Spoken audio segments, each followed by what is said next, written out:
Well, folks, the attempts to keep Donald Trump off of the 2024 presidential ballot are actually heating up in states across the nation, with liberal activists trying to get Trump removed from the ballot using Section 3 of the 14th Amendment, which I assume at this point everybody is familiar with that and we don't have to get in. But basically, if you're an insurrectionist or if you supported insurrectionists, either materially or vocally, you're barred from ever holding office again in the United States. That's the Section 3 in a nutshell.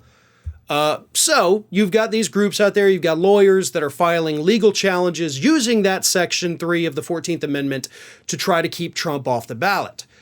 But one thing these leftists didn't take into consideration is the brain power of all those MAGA supporters out there who are not so happy that Donald Trump could be removed from the ballot. So they, putting their collective minds together, have come up with a brilliant plan. And that brilliant plan, according to new reports, is that these Trump supporters are simply going to write Trump in anyway. So you can ban him from the ballot if you like. They're just going to write his name in and boom, then he gets to be president again. Ha ha! Take that, United States Constitution. Here's what some of them said. A lot of Americans will write in Trump if he is illegally removed off the ballot. That being said, it's more likely than not SCOTUS will block efforts to kick Trump off the ballot. In America, the people, not the deep state, choose the president. Another Trump supporter wrote on Twitter, quote, "If Trump is removed from the ballot, I will write him in." And of course, you have other Trump supporters trying to have this movement gain momentum to where, hey, even if they block him from the ballot, we'll just write him in.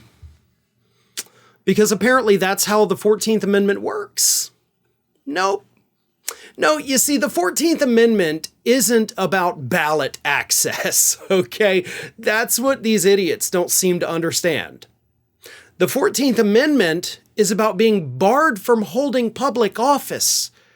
So even if, let's make a lot of assumptions for a moment here. So let's assume first and foremost that these ballot challenges are successful and that it does go all the way to the Supreme Court. The Supreme Court says, yep, you supported an insurrection. You're no longer allowed to hold office in the United States.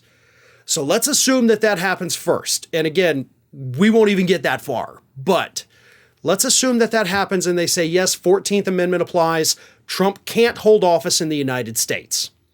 So then let's assume that there is this massive movement from Trump supporters, millions and tens of millions of them, that write Trump in, and somehow he gets enough votes to actually win. Guess what happens then? He's barred from holding office under the 14th Amendment. The 14th Amendment, as I said, is not about ballot access. It's about literally being barred under U.S. law from holding office in the first place. So these idiots don't understand that even if you write him in, he would still be legally ineligible to serve as the president of the United States.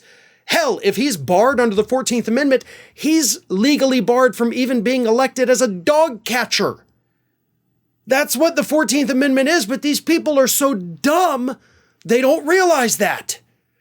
Now, as I said, getting it to the Supreme Court, first and foremost, is going to be a Herculean task. And we got a 6-3 conservative majority with 3 of those conservative justices being appointed by Donald Trump. Do you honestly think that that Supreme Court is going to bar Donald Trump from holding office? No, they're not. So this is all wishful thinking, not to downplay the significance of the 14th Amendment. I do personally believe that Trump should be barred under the 14th Amendment. I think it's kind of crystal clear. But I also know that this Supreme Court doesn't care about what the law actually says, so it doesn't matter what I think or what I feel. Because I'm not on that court, I don't get to make that decisions. They do, and they'll never do it. But even if they do, Trump's idiot followers swear they have this foolproof plan to somehow circumvent the Constitution itself. Hey everyone, this is Aspen. And did you know that for the low cost of $0 per day, you can subscribe to the Fair and Balanced YouTube channel. We also encourage you to like, comment, and share, but again, click that subscribe button and help Aspen not be so grumpy.